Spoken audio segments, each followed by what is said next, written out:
You know, I'm not the type of person who feels the need to comment on every single piece of online drama that comes out, even if it is the online drama of the small community I associate with, but this was simply too good to pass up. It helps that I've been wanting to cover a video from the SonicShadow channel for a while, and I just want to thank him for giving me the perfect opportunity. And the new winner of the Carmen Ryder Award of Pointlessly Long Intros goes to the SonicShadow channel. Seriously, it begins with almost 40 seconds of this. I guess it's supposed to be an AMV because it is footage of Sonic X sunk to this really generic death metal. I'll play you guys a clip of it so you'll see what I mean. Just watch. For the record, I have no idea why there are, I think that's supposed to be timestamps in the top left corner of some of his clips.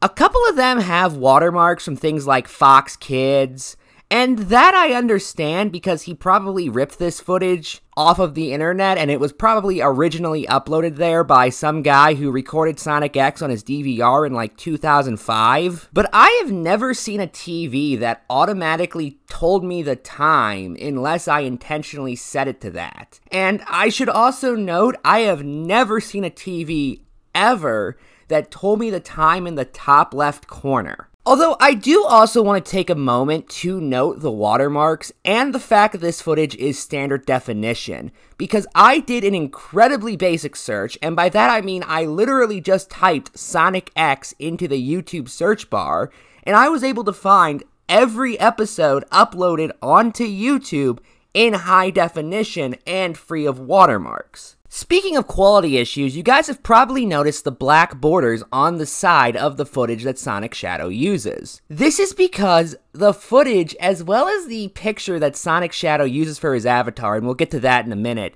is in a 3:4 aspect ratio. Now, I do not have an issue with people rendering in 3:4 in 2015. In 2022, however, it just looks jarring, honestly, especially considering he'll constantly sprinkle in footage or pictures that are 16:9, just making it all the more noticeable. This also means that although YouTube will usually autocorrect aspect ratios so the screen fits the video, it will only do so on the condition that all aspect ratios are consistent. Otherwise, it just picks the biggest one. Therefore, YouTube's player thinks I'm watching a 16:9 video when really I'm watching mostly a 3:4 video. And again, it just looks jarring, especially in our modern age.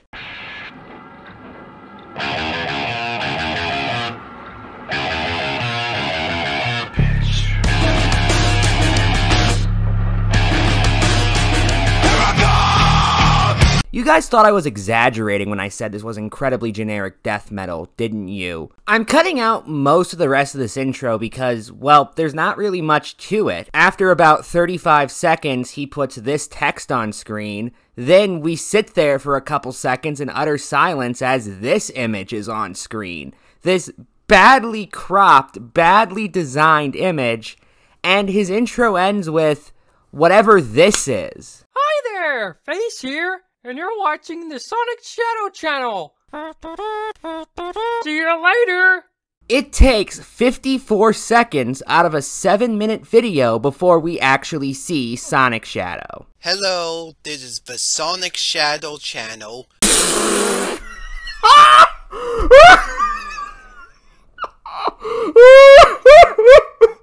Oh boy!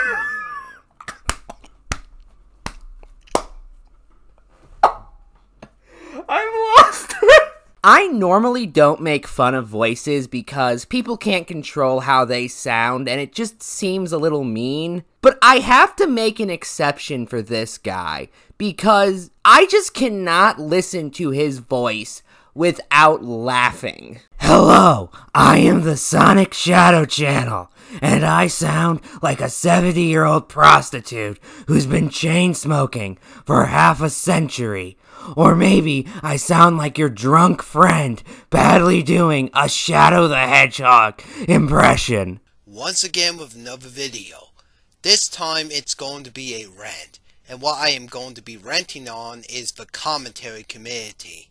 Committee? Don't you mean community? For the record, this guy might have a speech impediment, but if that's the case, why not just say SCC? Why say a word you can't pronounce like committee?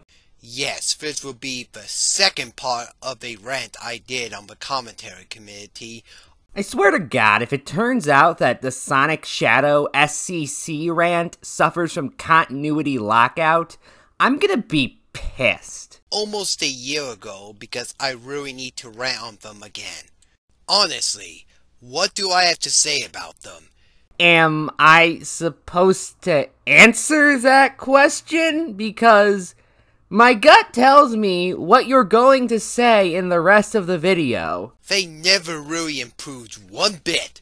They fictionally improved by 3, though. Not at all. There are so many things wrong with this image, but I'm just going to list the first 3 that come to mind. First off, I can't help but notice that Mills Kohai is sticking out of the bottom left of the screen like she's an erection, which I guess makes sense considering the nicest word you'll hear regarding Mills Kohai in today's SCC is dick. Although that raises an important question, which is, why did you pick an image that has somebody who hasn't associated with the SCC in 3 years? Especially considering not only does that person now hate the SCC, but the SCC hates her too, to the point where many of them call her an abuser. Seriously, they have a nearly 200-page Google Doc about this. The head of Doodle Tones is also just terribly photoshopped. Seriously, it looks like she's a bobblehead. And the speech bubble is positioned in such a way where it looks like the mountain is talking.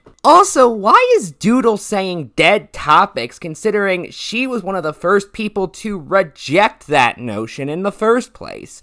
Or maybe the mountain is saying it in response to her beating a dead horse labeled the commentary committee with a question mark for some reason. I should note the description of this video says the thumbnail comes from a video from That Kid Douglas, which was uploaded in 2017, hence why Ray is there. And I guess that blue thing on the side of SonicShadow's image is Megadupe TV. But that begs the question of why you didn't get a more recent image. Hell, why didn't you make a new image, considering you clearly have some ability to make images, considering you did that in your intro? I should also note the description says the song he used in his intro was called The Big Fuck You, which I had never heard of. Here are the opening lyrics of that song. Little bitch boy, thinking nothing's gonna happen. I hear ya talking shit, but I can't stop laughing. A little psycho, ego trippin', nuts on ya chin when ya got caught slippin'. Is this person, like, afraid of the letter G? 2 faces on the same head, ripping one off to make the other seem red. I feel hate, I still gotta destroy 1 little, 2 little, 3 little bitch boys. Clearly the musical choice of a reasonable person. Now, to be clear, I'm not making fun of him for just liking this music. I'm saying that if he really wants to make a serious video criticizing the commentary committee, then he shouldn't put a song like this in his introduction. That's just a bad idea. Look, I apologize for what I said in the first part. I apologize for what I said about dual tones, like, oh, how the hell can you like dual tones? I apologize for making so much of a rant about me. I just had to talk about my experiences with them, but the way I went on and on about it, it was just wrong. I also apologize to Loudon Styles for refusing to take his criticism in a civilized manner to improve, and for making that poor reaction video on him. He had some great points in his video on me that I overlooked, and for that, I'm sorry. That was me acting like a total dick. Which is who I really am not anymore. I'm just a nice guy. However, It just doesn't excuse many people in the commentary community for acting like total assholes. It still doesn't change the fact that there was overt drama that the commentary community had gotten involved with. Two examples of drama that the commentary community got involved in were the drama involving Dan Stein and the drama involving Joshua. Let me elaborate on the whole Dan Stein thing. No, I will not let you elaborate on the whole Dan Stein thing. Seriously, this is a side note, but I never got why people do this in videos. This is a pre-recorded video. It's not like I can stand up and object to you going into more detail. I understand people in the community just wanted to call him out for his bullcrap and criticize him. That I get. But he does it again, and the community kept going on and on about him. They kept giving Dan Stein so much attention, when he was never going to improve in the first place.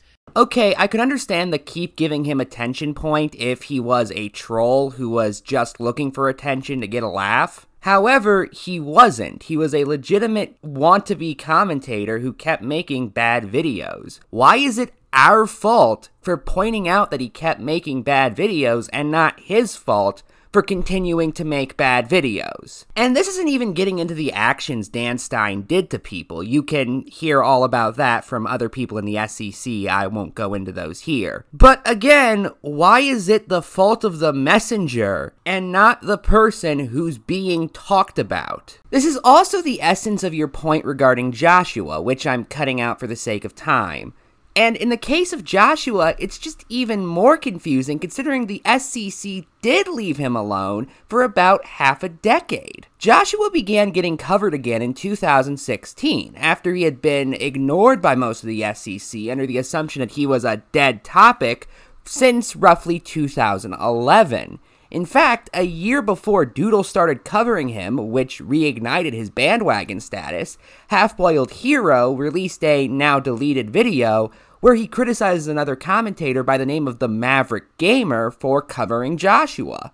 I know for a fact this is how it happened. I was there at the time. See, what I meant in the first part in this rant is that people in the commentary community should at least be civil about it, and if it doesn't work, don't respond. Simple as that. I mean, yeah, what Dan did was screwed up, but maybe what the community could have done instead of still responding to that guy is settle this quietly in private matters, like contacting YouTube or something to get him banned or whatever. Stop all this pain-in-the-ass recycling and throw your garbage on the floor. Granted, those two dramas have since probably ended. What do you mean probably? Have they ended or haven't they? But this is just an example of how insane the community is. Actually, you gave us two examples, but details. It pisses me off. This is all why I meant in part 1 that people in the community should get along. I am a well-known advocate of people getting along. Just listen to my cover of the iconic 1960s peace song for what it's worth if you do not believe me. There's something happening here, and what it is ain't exactly clear. There's a man with a gun over there telling me I got to beware. What I meant to say is that they should at least be civil towards one another. They don't have to be nice to each other. They can even disrespect each other if they choose to do so. But it's important to know that no matter what, at least be civil. If you're going to disrespect me, at least make sure to do it nicely. Fortunately, with the many sea of assholes in the community, it's hard to find sane ones in that community. Many like Umbris and Raven Pines are total dipshits, especially Umbris, or as I call her in Discord calls with people who pity me enough to say they're my friends before getting off and crying myself to sleep, as I do every night. Dumbris. Owned. Who has had a really bad reputation within the community. Not really. She has over 1,000 subscribers in a community where that's incredibly rare, runs Purely Odd Grandmasters, and is in the Cloud Palace. For that matter, even if this were true, why would you bring her up in your commentary community rant then? After all, isn't this supposed to be why you don't like the commentary community? So why bring up somebody who you think the majority of the community doesn't like? According to Blaze, that is. I used to respect Raven Pines, but that was before I saw her for who she really was, and that just pissed me off. I don't want to go too much into depth about what happened between me and Raven, especially since it's over a year ago, and I refuse to bring up much of my disputes with people within that community. Then why did you bring it up in the first place? But let's just say it wasn't pretty. Nor was it witty, nor was it strong. Boonslayer also is pretty much one of the people in the community that are just downright shitty. His commentaries aren't even that great to begin with, and he honestly has gotten worse. He's even worse than Dual Tones, and yes, I said it. And this comment right here at the end of his commentary that he did on 2 videos that I don't stand by 100% anymore. I only stand by them roughly 73.5%, thank you very much. It's really disgusting. I am going to play the clip for you guys. That's proof right there. That it is at the core of who you are. You are fucking corrupted by hatred, malice, and spite. Yeah, what a great guy, right? This is downright slander. No, it isn't. Even if you ignore the fact that you'd have to prove these claims wrong for it to count as slander, which you didn't do, for it to be slander, you would have to prove that both what Boone accused you of was illegal, which it's not, being hateful, spiteful, and malicious are not crimes, and you'd have to prove that he intentionally lied about you. Anyway, that's all I want to cover, so final thoughts? I hope you guys found that impression of the SonicShadow channel to be funny because it was hell on my throat. Good night and good luck.